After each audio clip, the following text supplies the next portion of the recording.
exciting piece of content that we can create to generate more interest in our channel, more interest in our business. Hello, I'm Anita Horry. I'm a Pilates business coach. I'm a Pilates instructor, teacher trainer, and I am here to serve you. So this week I'm here to talk about the most attractive picture content that you can create on your social media channels, on your website, and all your content that you'll be able to share with your clients. So last week in the video over here, I shared with you some really crucial information about how you should be creating video content, and you don't even need to be in front of the camera. Clients want to see real people. Prospective clients want to see real people, not models, not shiny, super fancy photos, to be able to associate with what you're doing, with what they want to be achieving. So listen up, this video is going to be super crucial to you if you don't want to be doing video content, but you just want to stick with some photo content. What kind of photo content is going to be super interesting for your clients to be able to connect with you, to be able to associate with what they need and come to you over anybody else? If you like the video so far, do hit the like and subscribe to my channel. Of course, share it with your family and friends who also have a business to run, who might also need some ideas on how to create the photo content that they want for their business needs. So let's have a look at this photo here. So this is a stock photo. Now, it's picture perfect, absolutely stunning, right? Isn't it just gorgeous? Isn't she gorgeous? You can see how the photographer went into so much detail in creating beauty around a photo, creating Pilates content. However, is it real? Is this what's going to really connect you with your future clients, with your target audience, with your niche market? Is this really clearly painting a real picture of what you want your business to look like? Now, here's the thing. I've got curves and I might be able to do something like this, but I ain't gonna look as pretty as her. So does that mean that I can't do the exercise? Does it mean that I'm not committed to do the exercise? Absolutely not. However, what's super important for us to see here is that our real clients, our target clients, aren't going to be interested in us showing them photos of beautiful supermodels doing these exercises. You see, as well as being a Pilates instructor, I'm also a Pilates practitioner, and I absolutely love seeing other Pilates teachers and practitioners post all their posts on social media, Facebook, Instagram, TikTok, and YouTube, and all the other channels out there.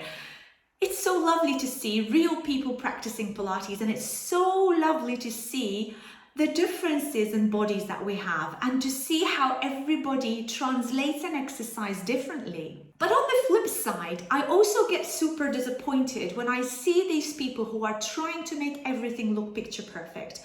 I get disappointed because I know that the majority of us are feeling exactly the same. The majority of us are thinking, well, why are they looking so perfect? When we truly know, if you truly practice Pilates, you get hot, you get sweaty, you get working out. And you know, when real people practice Pilates, it might not look so beautiful like a swan. It might not look so gorgeous like somebody, for example, a dancer, someone who's got that beautiful movement.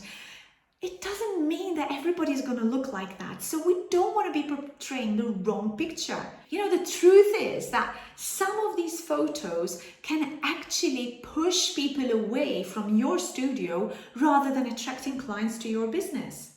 Well, they say that a picture is worth 1,000 words, right? I couldn't agree more. So if you're attracting clients who are maybe over 50s, a little bit overweight, maybe not the perfect body shape, and you're showing them photos of all these beautiful supermodels or these gorgeous girls in a Pilates studio that are working out, they're maybe in their 20s, young, fit and active, and they're trying to get attracted to your studio by seeing these videos or photos, you know, it's not going to happen. They're going to be turned off. They're going to see that they're not even able to do these exercises because they're only done by these beautiful young ladies. So make it real for them. Make it absolutely worthwhile for them to come and join your studio by looking at real people and people who are in the similar shapes, similar sizes, similar age groups. So just be aware that the images that you put on your website and your social media are absolutely crucial to your marketing strategy. And when you are doing this, when you are doing the photos, make sure that you are relating to people who you want to attract. You are making sure that you put photos and videos of people in your target market, in your niche. If you've got people over 50, you want to make sure that your photos of your website and your social media are relevant to those people over 50. Likewise, if you want to attract your younger generation, if you want your influencers to come to your studios, if you want those young, fit and healthy teens and in their 20s, 30s that are wanting to be active, want to have fit, gorgeous bodies that they can share on social media, then your posts have to be relevant to that generation, to that type of population. You see, these posts should involve something that your ideal clients can relate to and can connect with. So in this video, what I'm aiming to do is give you some guidelines to be able to identify which photos are going to be suitable for your marketing strategies and which are just something that you're gonna need to dump.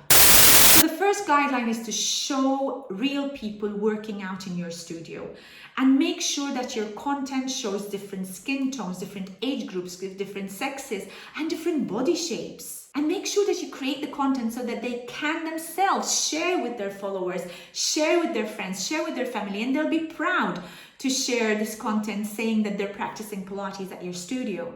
Second guideline is about tailoring your content. So if your clients are over 50s, then make sure that you tailor your content for the 50+ groups. So you're going to be featuring images on your content of people practicing Pilates at your studio within that age group. And please do not go and post any super stupendous photos of somebody maybe doing the hanging pull-up. Yes, it's going to be super powerful for that person, but maybe someone within the age group might say, I can't do that. It's actually putting me off. Okay, it's great for her to be doing that in her age, but I don't want to be doing that. It's not something that I'm interested in doing. So you really need to get into the minds of your population, and you don't want to be over exaggerating exercises.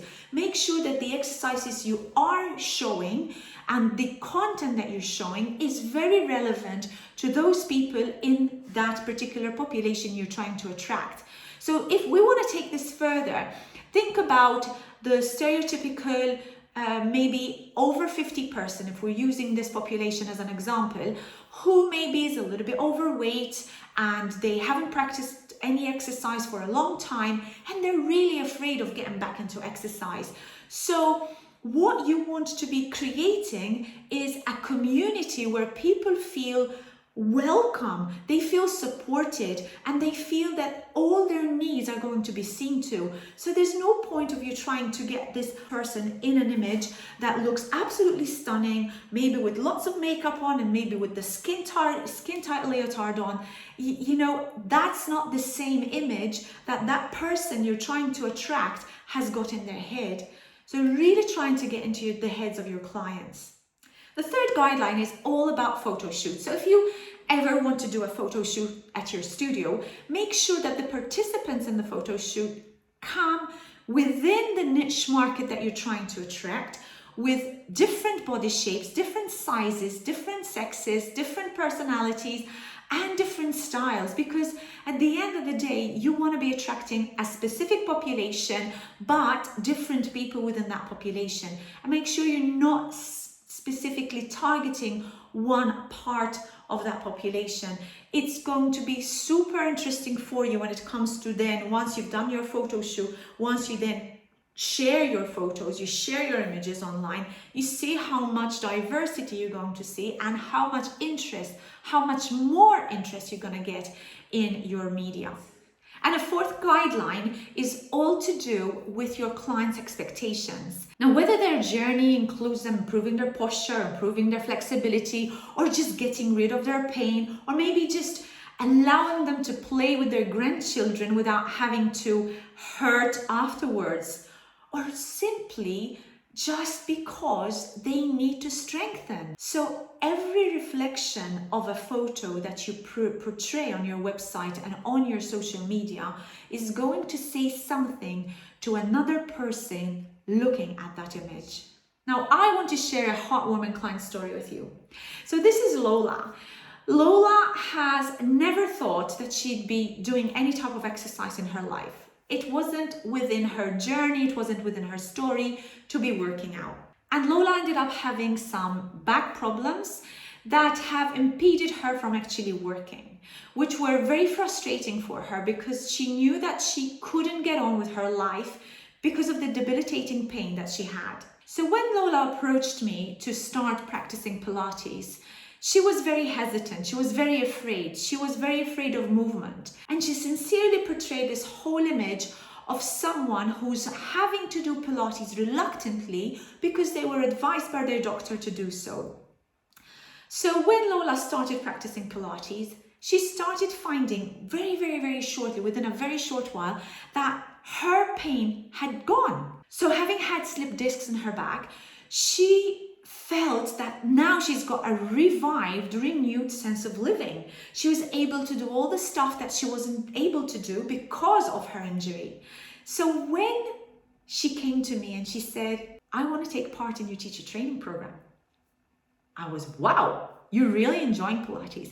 She's taking up the teacher training program, not because she wants to teach, but because she loves the method so much that she wants to delve so deep into it to be able to help herself and her family if they need it. So I'm super excited for Lola for having turned her life around from being super afraid of even exercises to then taking up a Pilates teacher training program, which we all know, if you've done a comprehensive program, you know how rigorous it can be.